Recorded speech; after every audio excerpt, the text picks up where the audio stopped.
And let's get this rolling. So my name is Christina Haswood. My pronouns are she and hers. I am a candidate for the Kansas House of Representatives in District 10, which is the southeast of Lawrence, Kansas, down to Baldwin City. I am born and raised from Lawrence, Kansas, and today we have our part 2 panelists of youth getting involved in politics. And I actually went to Lawrence High, and we have a lot of Lawrence High students here, and from coming from this community as well. It's really great to see a bunch of young people get involved in politics. So thank you everyone for hopping on. And for the first 30 minutes, I have some conversation prompts for our guests, and then for the last 20 minutes or so, we'll open up to the audience questions, and of course the panelists, if you guys want to ask each other questions as well, that'd be great too. And let's see, if you do have a question, just raise your hand in the hand function or type it out in the chat box, and I can ask the question to the panel. And we'll start off by having our guests introduce themselves. So you can tell everybody here your first and last name, pronouns if you want to, the school that you're attending, and a few things that you're involved with.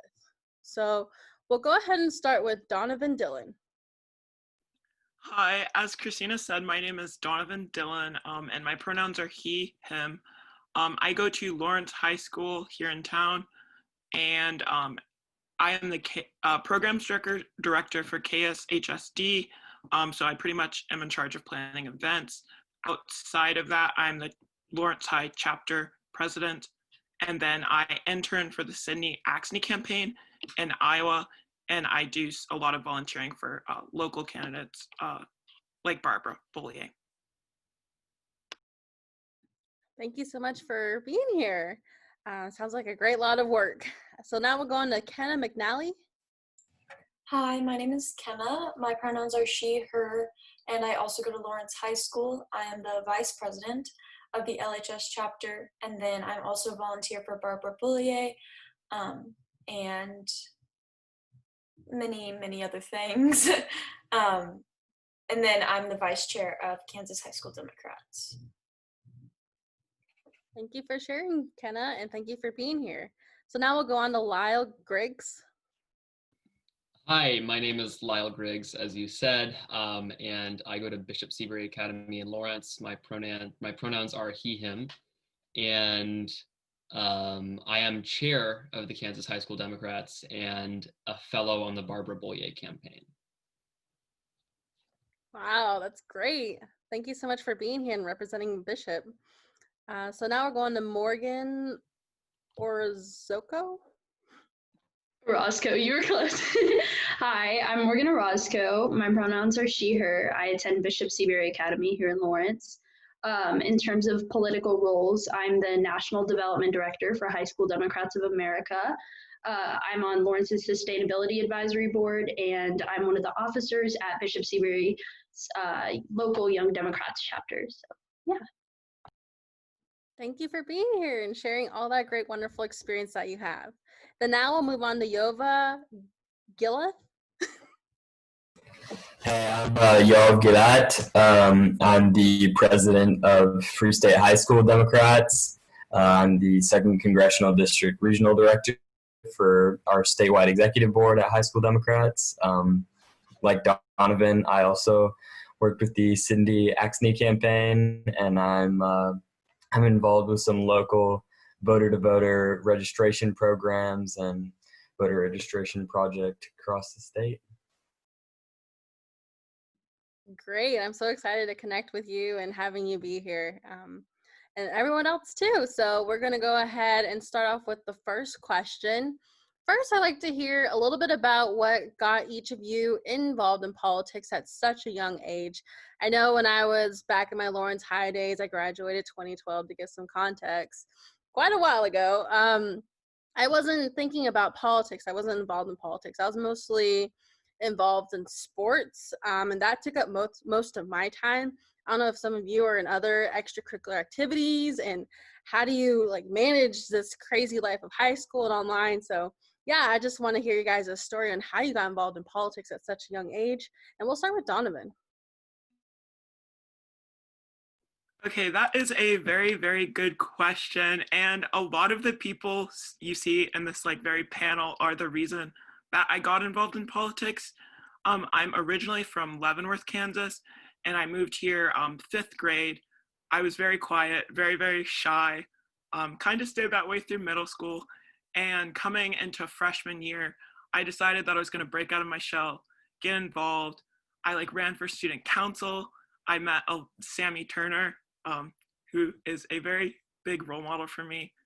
And she is very involved in politics. She got me involved in politics. And just like being underprivileged, being Black in Kansas, being gay in Kansas, it's kind of something I have to pay attention to and don't have like the liberty to not pay attention to. And that's what pretty much got me involved. I definitely relate to being the quiet person. I know I was like the quiet kid in elementary and middle school and high school, and people would tease me. They'd be like, "Oh my God, she talked! Look at her go!"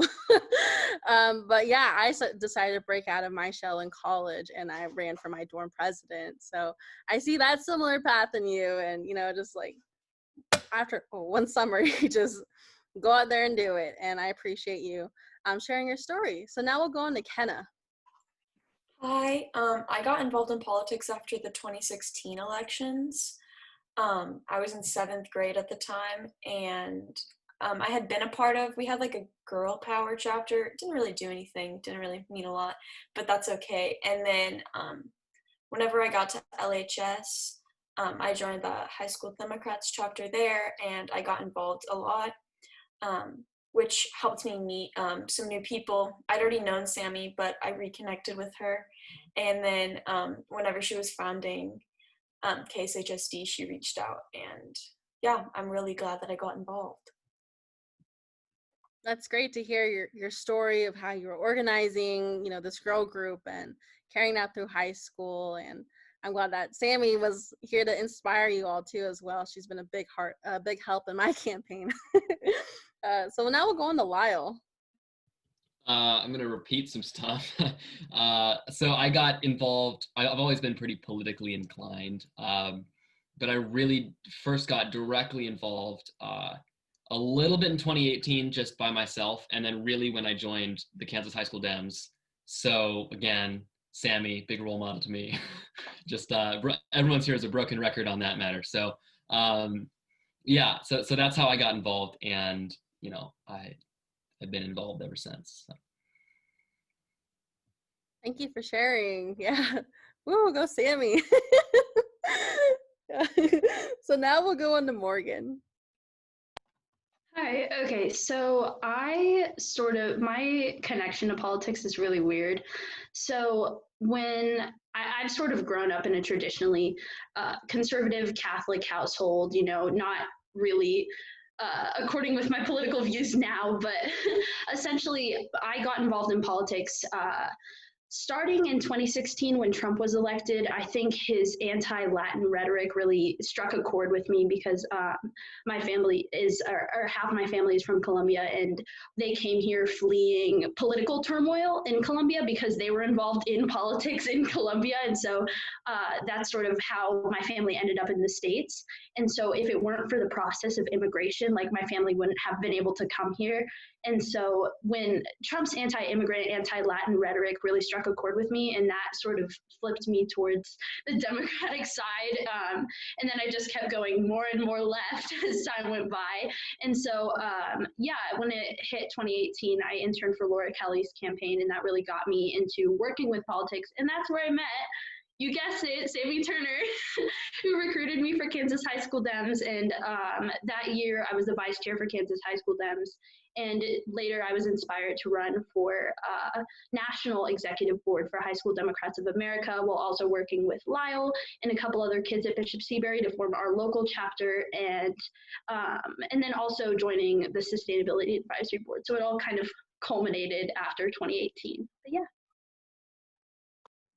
Thank you for sharing your story. I know 2016 is really when I turned up the notch on my political involvement as well. And, as we all have, probably maybe a personal story of how politics has creeped into our family lives. I know at the time of 2016, when Trump was attacking the Tohono O'odham land with the border in Mexico too, and I was going to school with a lot of people in Arizona State who were at those protests and at the borderline of doing that.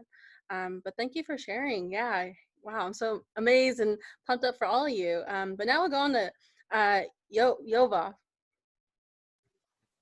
Yeah, so like Lyle, I've always been pretty politically involved. I mean, it kind of runs in the family for me. My grandma helped found the Israeli Women's Party, and I mean, it's just kind of the culture we have in our family to be involved and to always make sure we're registered to vote and all that. So I've just tried to always keep up with current events. I mean, I've read like Time magazine for years now, probably like 10 years. And then, but like the rest of these guys, I got pretty politically involved after 2016, 2018 elections. And you guessed it, I met Sammy Turner and Morgan Orozco and when they were founding the Kansas High School Democrats. And that's when I got involved. Thank you for sharing. Yeah, there's 2016 seems to be like the year that, well, you guys are probably only like 16 anyway, so I don't know about the, other presidential elections or any other local elections too. But it's really great to hear, you guys have this groove of Lawrence connecting most of the high schools and working towards these similar campaigns and similar values that you want to see in your community. It's truly inspiring, and I'm excited to see where you all go, within the next couple of years as well. So the second question, the majority of you here tonight and at your schools can't vote in November. Is everyone under 18? Yeah. I will be able to vote in November. Okay, you'll be able to vote. That's great. But for getting back into this mindset that when you're young and you're politically involved and you can't even vote, what do you think we can do to help encourage more high school students to be civically engaged or get involved in this election? We'll start with Donovan.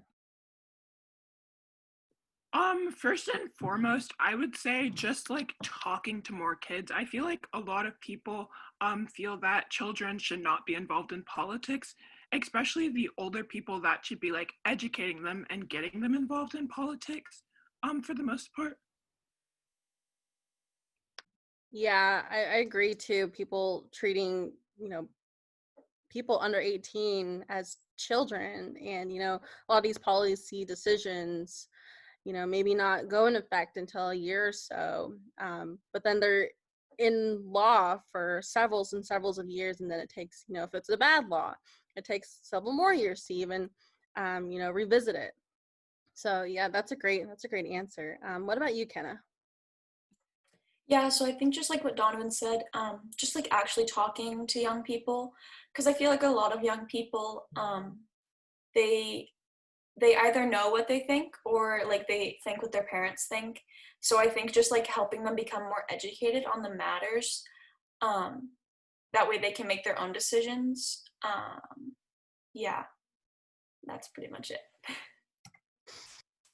That's a great way to just telling and educating from your families as well, maybe other outlets as well if you don't get that same support from the family environment as well.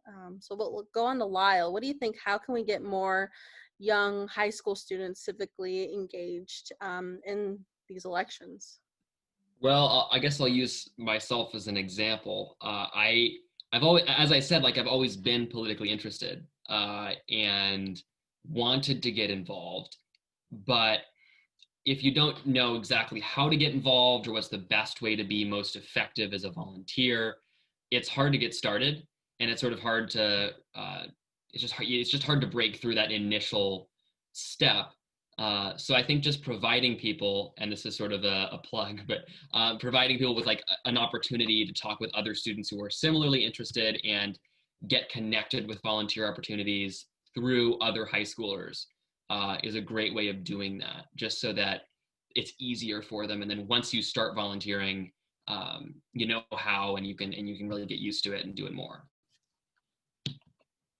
Yeah, definitely. being around your age group and finding like-minded individuals. I think that was a great place to start volunteering as well. I know when I was starting to get involved politically, I would sign up for a lot of things, and I think that's a good first step, but also showing up to events is a whole nother step too. I don't know if it's easier to do it virtually and doing like phone banks and all that, but thank you for your advice on that one. So now we'll go on to Morgan. Yeah. So, in terms of getting teens politically involved, I think there are two primary routes that people can take to get there. And I think the first has to come from the kids themselves. And so, in my opinion, I feel like this election cycle has brought on this unique partisan divide in which people's opinions are exacerbated by the election. People have very strong opinions generally on the election, and yet some of them can't vote. So regardless of what partisan side they're on, I think it's important to express to people that, your voice is your vote. So even though you can't vote, you can influence the election in your opinion by getting involved, by registering voters, by, working with organizations that support the views that you support, whether it's on the grounds of human rights or a political issue, foreign policy issue, you name it. Just getting involved is really important, especially when it comes to politics and elections. And I think the second route, which it has to come from, is the adults themselves, because I think, just to throw in a personal anecdote, when I joined the Sustainability Advisory Board of Lawrence, I got loads of these hate comments that were like, she's a teenager, she shouldn't be doing this, she is ignorant and doesn't belong in the government for having these opinions because she's too radical, and people are just using her as a safety shield for their own opinions. So basically people telling me that I was their policy agenda. But I think that's the notion that we have to change. We have to instill the values in adults themselves that kids belong in politics, because a lot of this affects us the most, because our generations are going to be more affected by these policies than the current generation itself, because these policies set a precedent for policies down the road. So I think making it clear to both kids and adults that it's really crucial that kids get involved in politics, and that's the key. Thank you for sharing your personal experience. I know I faced that too, as being 26. Is she even old enough? Is she even qualified? As her idea is a little too much for, Kansas politics. But definitely you made up another great point, is you can influence other people as well. And you guys have a lot of energy and a big voice. And I think that is a really great way to help high schoolers get involved. And what about you, Yoav? What do you think? Yeah, so I think the best way to reach high schoolers these days is social media. I think really we've seen in this time of civil unrest that there is the energy out there, that people do want to be politically involved. But we have to find that energy and we have to turn it into action, whether that be phone banking or text banking, or after this pandemic, we have to turn it into canvassing. I think people do want to be involved. They just need an outlet for that energy. And we can provide that outlet if we can reach out to them on social media, whether that be Instagram or even TikTok these days. And there's, like I said, there's definitely those outlets for people. I think they're very concerned about issues like climate change, like Morgan discussed, because that really is, I think, in my opinion, the most pressing issue that we face in our time. And it's going to affect us a lot more than it will affect the older generations that are aging out of politics.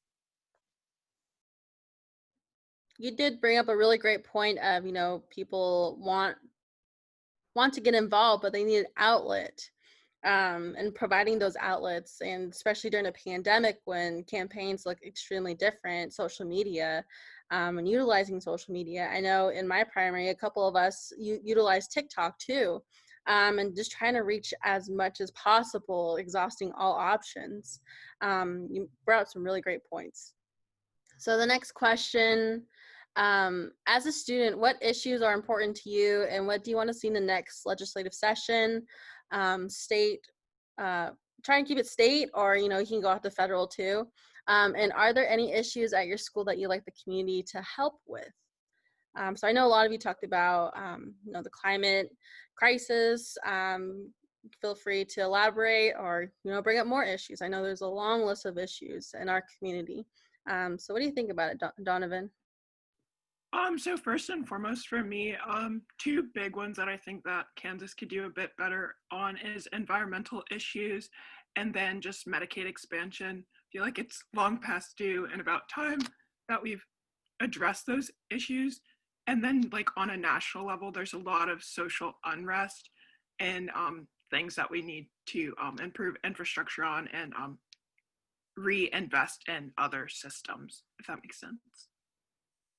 And then at my high school, we are having a lot of important conversations about sexual harassment, sexual assault, things along those lines. I'm student body president, so like I advocate for a lot of people, and it'd be nice to have more community support and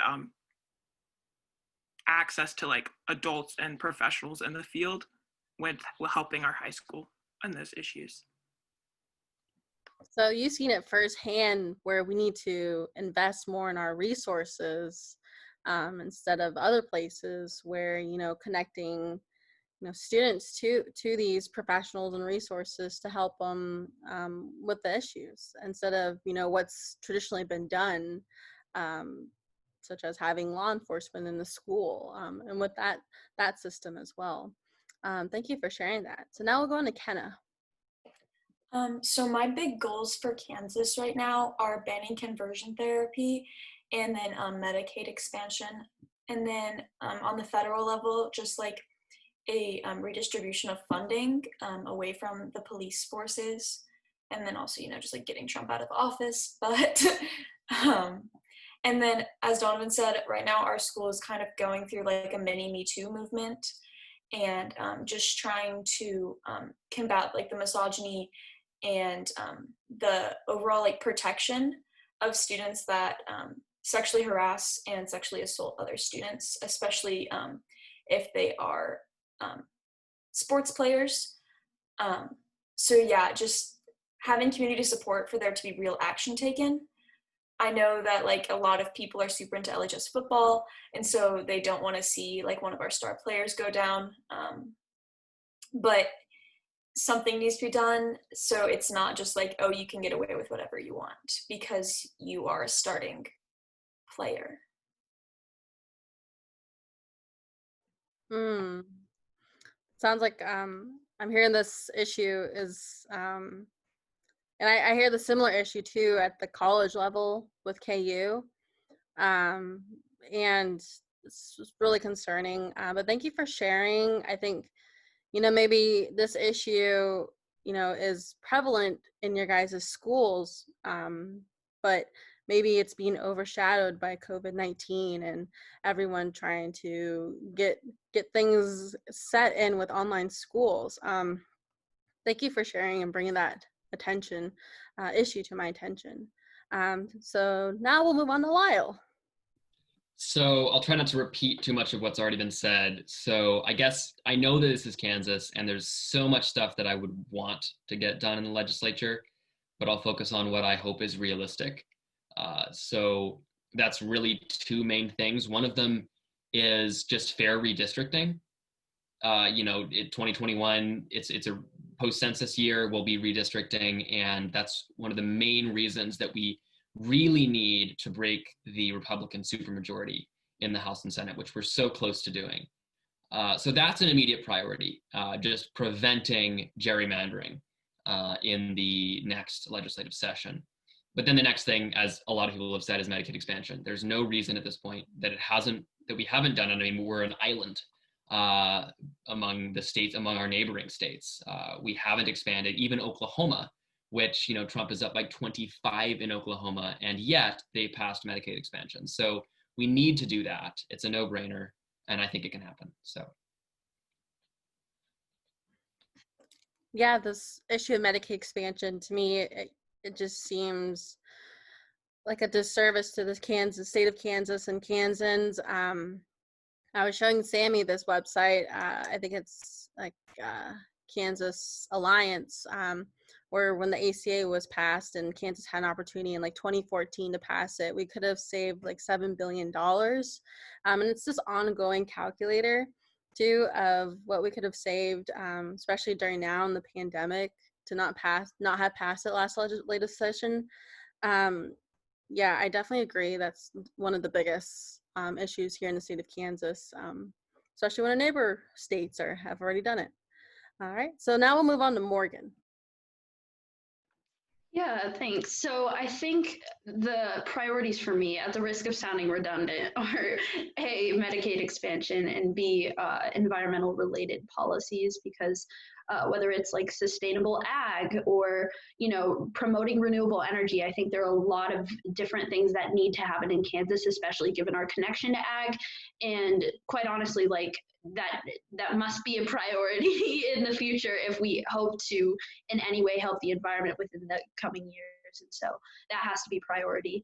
And then in addition to just the Kansas legislature, I want to reiterate what Kenna said about, defunding or reallocating the funds of police forces, and especially on the local level, although this isn't necessarily like a state issue. Well, I mean, theoretically it could be with like state police, but also as a local issue and a federal issue, I think police defunding is necessary. So I just wanted to add that, but yeah.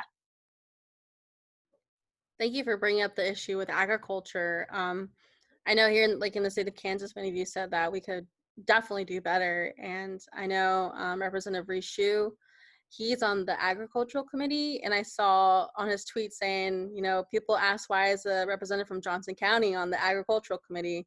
Well, it's because it's one of the committees that closely deals with climate change issues. And I think a lot of people don't realize that agriculture and climate change go hand in hand. And once we experience it here in Kansas, it directly impacts agriculture, and that brings in like billions of dollars into Kansans and a lot of jobs. So thank you for bringing that issue to the panel today. And then now we'll go on to Yoav. Yeah, so not to sound like a broken record, but again, the two most important issues for me are healthcare reform and the climate crisis. And I have a few thoughts about that. I think we need to do a better job in our messaging to personalize the climate crisis. I think especially like you talked about with the high proportion of agriculture work done in Kansas, we need to show these farmers what kind of impact climate change is going to have on their crops. And then when it comes to the other impacts of climate change, I mean, Republicans love to talk about being fiscally conservative, but when it comes to their actions, they don't really back up their words. I mean, when you look at stuff like renewable energy that will save us money in the future, or when it comes to healthcare reform, when you look at comprehensive expansions that would save us money, or like a single payer system that a recent Harvard study showed would save us money at a national level. I think they love to talk about saving money, but they don't really do it on a governmental level. That's true too. Definitely when we look at other research and studies and saying this plan has, have been proven and taken the steps to show that we can save money, especially now when the next legislative session, our biggest issue is the budget. That's what I'm hearing from a lot of, leaders in the state. Definitely trying to convince the other side that, we should really invest in this plan.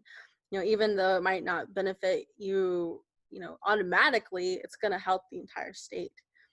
Thank you for sharing that. And Donovan, did you have something to add? I saw in the chat. No? That was like the first question. It's fine. I'm sorry. Okay, so we'll move on to the next question. What are some hurdles you've all had to face as young people in politics, and what advice would you give to others that are young and want to get involved? I know we mentioned, the age thing, and having these ideas and being, I guess, called out on social media, or people, saying these nasty things sometimes. We'll start off with Donovan. First and foremost, I think one of the big issues with people our age being involved in politics is that it's like such like a close-knit community that involves like a lot of networking. Like in order to like have opportunities to intern and be a fellow on like certain things, you have to have connections throughout the party, throughout multiple people, and that like takes time to like acquire.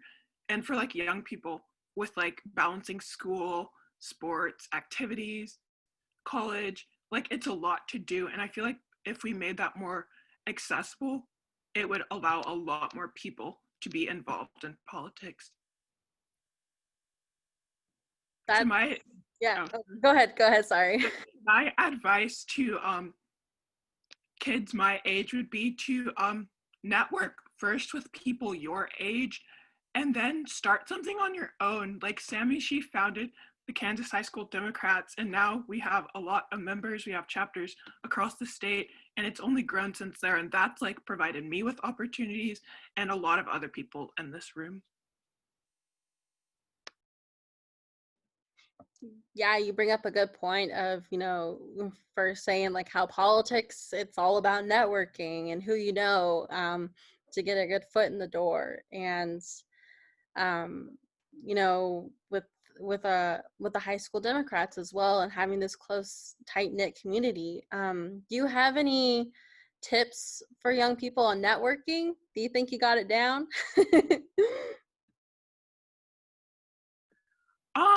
I personally like use social media a lot when like meeting people. Like I'll like comment under something and then someone will say something that I agree with and I'll respond, and just like talking to people that are like-minded and especially that aren't from your area. Like I've met like a ton of cool, like really involved like high schoolers that aren't from Kansas, which isn't very surprising because Kansas is fairly right-leaning.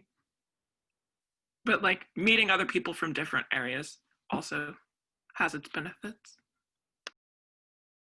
I think that's a good piece of advice too. Social media, utilize it. Comment on people, like their tweets, just to have your name fresh in their memory. Okay, now we'll go to Kenna. Do you want to share any hurdles that you've overcome as a young person in politics? And what advice would you give to other young people to get involved? Okay, so whenever I first began getting into politics in middle school, I had a lot of backlash from the Republicans at my school. I don't even think that they're actually Republicans. They just did not like me because I was very openly against Trump. So just kind of like having like that kind of backlash. But once I got to Lawrence High School, I got to meet a lot more people that think like me, and there are just a lot more people at Lawrence High School than there are at Billy Mills. And then for like my advice, kind of like what Donovan said, like there's a real hurdle to be connected and get to know people that can like help you. So what I do whenever I'm trying to find new members for KSHSD is I may or may not stalk people's Instagrams, try to see if they're reposting political things. And then I think it's really just about like, I know that it's like not good that it's so hard to get into politics, but we can't change that right now. We're kind of working on that, and just like trying to find at least one other person that thinks like you, because if there's at least one other person, then there has to be at least one more other than that, and then it keeps going. You brought up a good point of, when you're, loud about your opinions, people will want to kind of tear you down for that. I think that's a big fear too for a lot of young people. Do you have any advice on, would you build your self-confidence, or, how do you take on the trolls that try to tear you down? So most of the time, well, it actually hurt my feelings a lot in middle school because I was not the person I am now. But now I kind of think that it's funny, just because like the things that they're saying like don't make any sense. So I think just like being able to like laugh it off, and as Michelle Obama once said, when they go low, we go high. So yeah, just kind of like not taking it too seriously. If they're doing it over social media, I mean, I guess it's kind of the only option right now, but like they can't be too bold if they're just commenting on your Twitter. Yes, thank you for that Michelle Obama quote. That's like one of my favorite quotes that I try to live by. And definitely, like when people try to be mean to you and try to tear you down, I always like to think, they're in a bad place and they're hurting inside because they want to hurt somebody else. All right, thank you so much for sharing. So now we'll go on to Lyle. All right, so hurdles that I faced, as I said before, and as a couple people have said, just not knowing where to start. So I was lucky because in 2018, during the midterms, my sister and a couple other family members were canvassing and phone banking regularly. So I would just tag along. But had I not had those active people in my family, it would have been very difficult to do that. So as a couple people have said, it really is, unfortunately, about who you know a lot of the time when you're trying to get involved in politics. So in Lawrence, it's easier, but I guess I'll move away from me and say there are people in our organization who live way, much farther away from a population center. And in those communities, like one of our co-communications directors, who also works on Christina's campaign, Connor Thrash, he lives out in Concordia, and it's a much more conservative community and not one where it's easy to build democratic connections. So it's difficult to do that if you live in a more isolated place.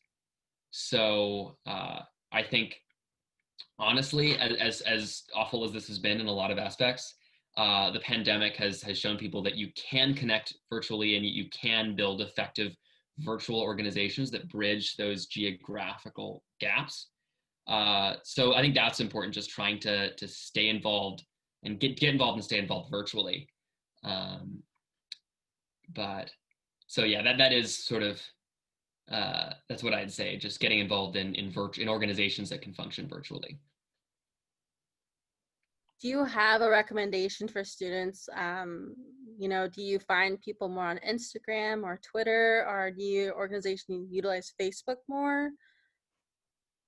I mean, I have Facebook, but I check it about once every 3 weeks, maybe, when I feel like I should. So it's kind of, that's kind of a thing of the past for people in my age. But I think Instagram is the big platform.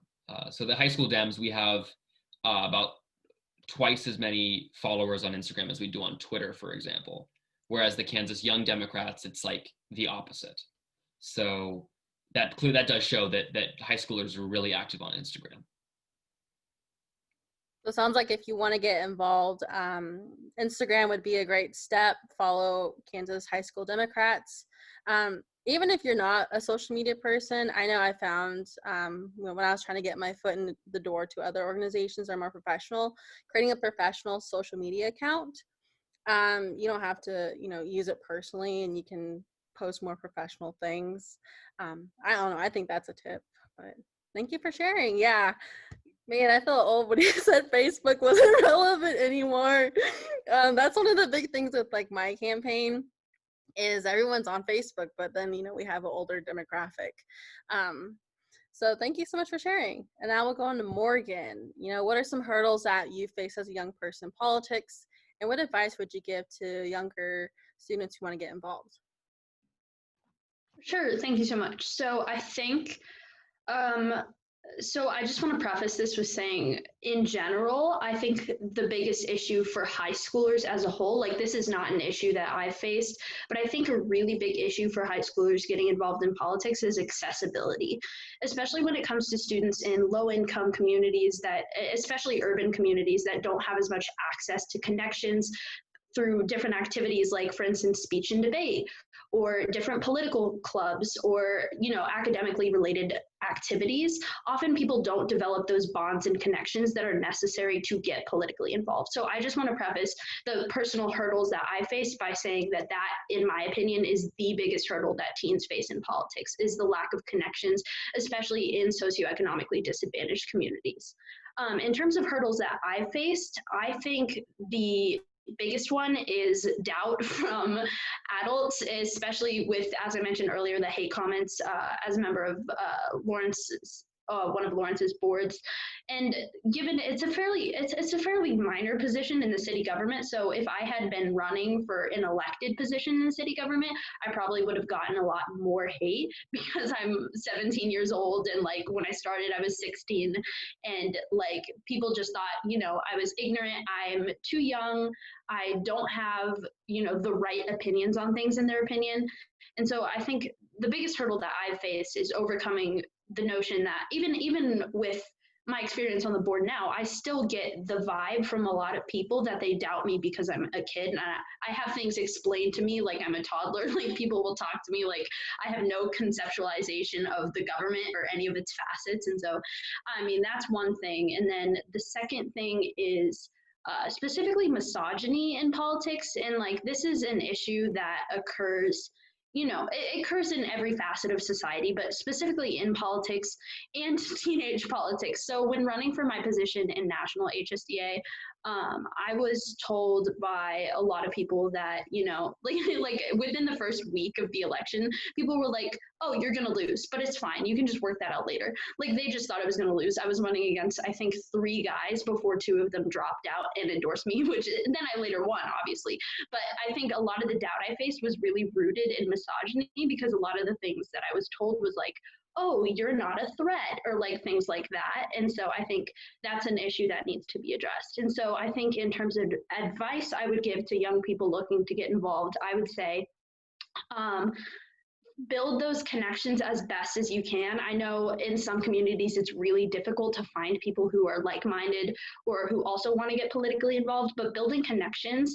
And in addition to that, just reaching out to people, like even if you live in a community that doesn't care too much about democratic politics, I think it's really important that you like email or call different offices of people who think could help you get involved. So it was kind of a lengthy answer, but that's my response to that.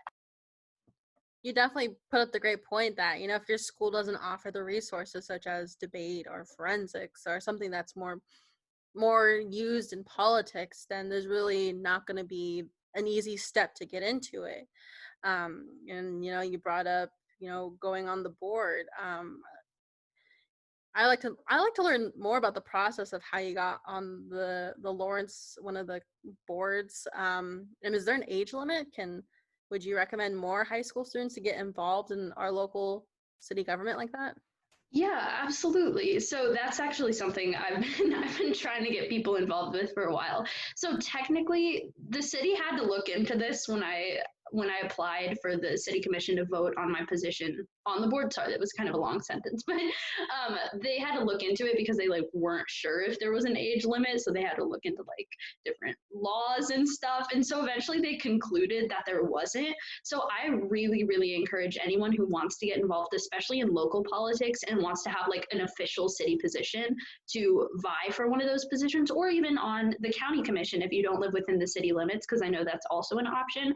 I'm not sure about their age requirements, but regardless, I think it's important to get involved on the local level. So, yeah. Yeah, I was surprised at how, there's so many open positions. You go to like cityoflawrence.com, look up the board websites. There's a lot of open positions and all these different boards too. I think a lot of boards too need more people of color as well and coming from these types of neighborhoods and backgrounds. So definitely, and I relate to like the misogyny in politics. I could talk about that for like a whole hour, just, everything I've faced so far. But yeah, and like when I was getting involved in Access, you guys talked a lot about Access. Like when I was getting involved in volunteering, I had to go all the way out to Kansas City to help register people to vote because there really wasn't much of an opportunity here in Lawrence. And more the Democratic DCCC was putting more of their resources into Kansas City. So not only did I have to get a car, but I had to get like gas money and getting like McDonald's on the way home because these events go like 2 to 3 hours in the evening. But you guys bring great points. And next we'll go on to Yovav. What do you think what are some hurdles that you've overcome being a young person in politics, and your advice on other young people getting involved in politics? Yeah, definitely. So I think like the other people touched upon, just outright hostility sometimes when people see a D in front of your name and they just close their minds. I mean, I think we have this deep polarization in our nation it almost transcends political beliefs at this point. It's a cultural level phenomenon. I mean, people don't even look at somebody's policies. They just look at their political party and they decide, oh, this is a bad person, or, oh, this is a person that I'm just not going to listen to. And I think even at the high school level, that is something that exists. Maybe less so here in Lawrence, but for someone like Sean Wentling, who's one of my friends on the executive board in Derby, he is someone that struggles a lot more with just outright hostility from people who don't want to listen. And then just, again, for advice, I think if we just put our policies out there, some of these policies are broadly popular, especially our progressive policies like Medicare for All, like climate change action. If we put our policies out there, maybe without framing them as democratic policies, but as policies for all of us, I think there's definitely progress that can be made there. And then in terms of getting into politics, just put yourself out there. I mean, just reach out to someone. It might be scary at first, but if you take that first step, the rest of the steps just get that much easier. Yeah, you bring up the good point of hostility. I can't imagine how politics is in the high school environment. You know, you're still living with your families and people are still influenced by their families, and they don't really get attached into, you know, you always hear stories about people, you know, going from like Republican to Democrat, and realizing once they leave the home that they, you know, their values are different. I just can't imagine how it is in high school, along with all these other issues as well that you guys have to deal with. But then, you know, you also went into, you know, just reaching out. That's how, you know, two of my campaign members got involved in my campaign. They just slid into the DMs pretty much. And we were like, yeah, we have something for you. And then, you know, we're also taking a couple more volunteers, and it's just, you know, people reaching out and saying, how can I help? Like, that's probably pretty much all you have to say to a campaign or someone on the campaign, saying, hi, I would like to get involved, and how can I help? You know, you're definitely right, taking that first step. Thank you for sharing. So we do have a question from the audience, basically saying, how do you get more students registered to vote? Do you guys have a specific plan, or is there something that's kind of known when you're about to turn 18? I don't know. How do you guys get more people in voting registration mindset? We can start off with Donovan. First and foremost, I feel like social media, again, is a very big tool. A lot of people, I've noticed that graphics have become very popular, just like minimalistic graphics that like explain the importance of voting and things like that. I know that a lot of high school chapters have like voter registration drives at their like schools. I'm not sure how that will work or if that'll be an option this year, but a lot of people do that. And then quite a few of us are part of a voter to voter initiative, pretty much where we just reach out to our friends, explain the voting process to them, and show them that it's not as like daunting as it may seem. And then by doing that, we get more young people voting and registered to vote. Can you, well, did you say it's like a voter to voter program? Does that like connect you with like a buddy? Is that what that is? So pretty much, for instance, like I am an ambassador, so I would enter in 10 of my friends and then talk to them about voting, check in on them, make sure they're registering on time, inform them about candidates. So like if you're like more politically involved in like the people you're surrounded with, you can help them out. Okay, thank you so much for elaborating on that. And then now we'll go on to Kenna. How do you think we can get more students registered to vote, especially during COVID? So I'm also a part of that voter to voter initiative that Donovan was talking about. So what we are like trying to do is just talking to people. We found that a lot of young people are actually very interested in voting, which isn't surprising to me, but normally adults, or there's like, I don't know how to say it, the actual turnout rate of young people is not that high.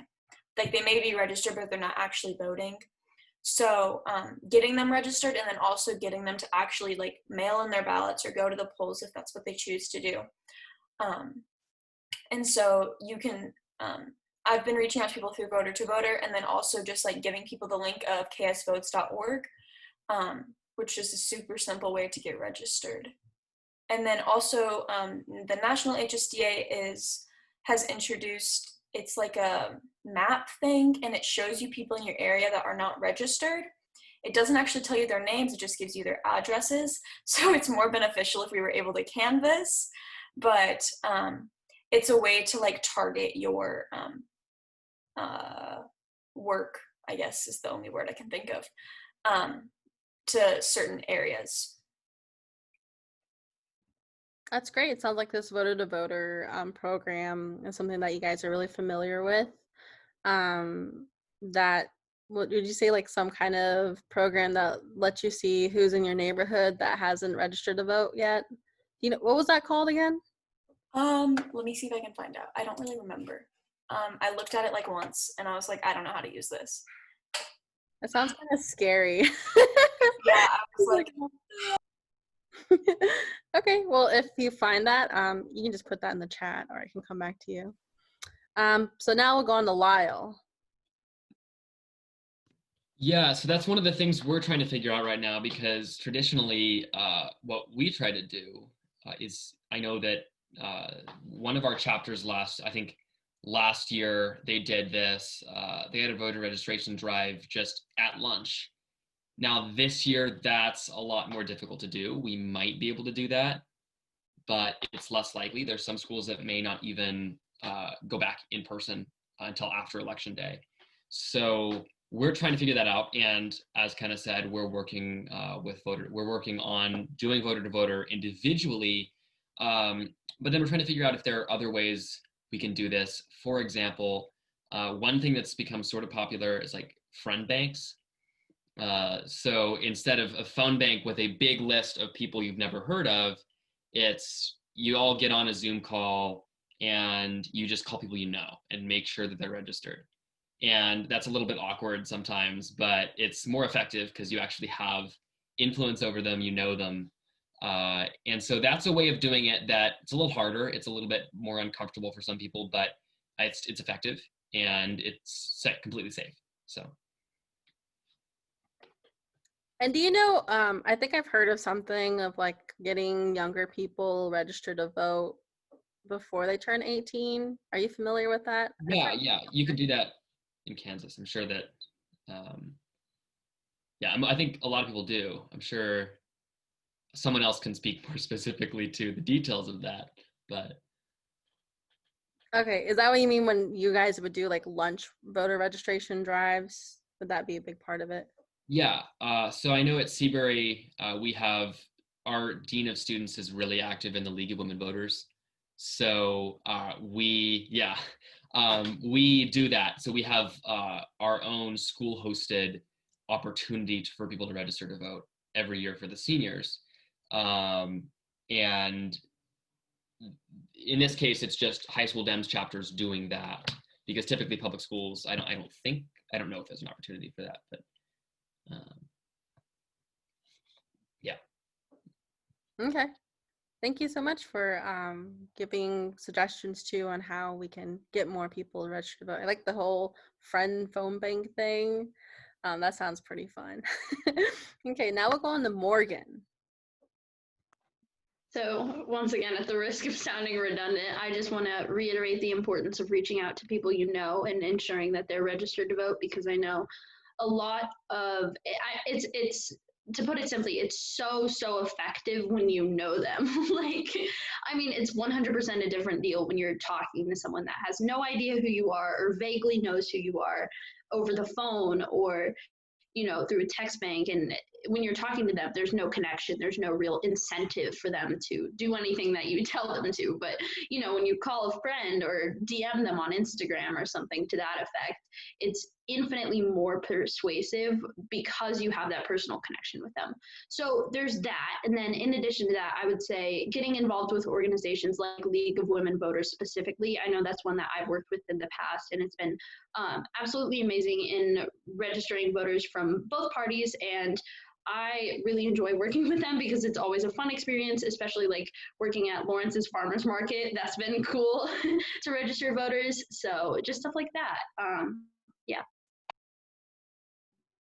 Yeah, I remember the farmers market having their voter drive, and that's how I pretty much got involved in voting too. Just getting people registered to vote. Um, yeah, thank you for giving those suggestions. And then League of Women Voters too are a great organization here in our community that does great work too. So now we'll go on to Yoav. Yeah, so I'll speak to my personal experiences. I was registered by one of those League of Women Voters lunch registration drives last year, and I think those are a very effective tool because a lot of the times, I mean, just in the past few months, I have gotten like probably 4 or 5 letters from different organizations asking me to vote. So it really is just about making contact with your friends and your peers and making sure that they fill out those forms and send them in, because it's not like we're talking about this massively complex process or anything like that. It's just filling out your name, your address, a few simple details like that, and then you can be an active participant in our democracy. Yeah, definitely. You're turning 18, so I guess everyone's trying to recruit you to make sure that you go out and vote. That's really great that you got connected to these organizations. I know that's when I first registered to vote. It was by people standing outside school and nagging me about, they had to ask me like 20 times to register to vote, and finally I gave in. So persistence is key, I believe. Well, that's pretty much all the questions I have for everyone today. I just want to thank all our panelists for hopping on today. This was our second part of youth getting involved in politics, and I really want to see more young people getting involved. And you guys are the leaders of our community and in our state. And I hope this really inspires more young people to see it's not that scary. And we have a great group of 5 people right here who you can contact through on social media if you guys have any other questions. So this is our community conversation for my campaign, where I'm in a unique situation where I'm running unopposed, and we definitely want to provide resources on getting involved with community leaders, not only in our community, but across the state as well. We do these about every Friday at 6 p.m. And yeah, if anyone else has any more suggestions for my community conversations, feel free to contact me on my campaign social medias, Haswood, HASWOOD FORKS. And thank you so much. I appreciate everyone coming here today. Have a great weekend. Bye. Thank you.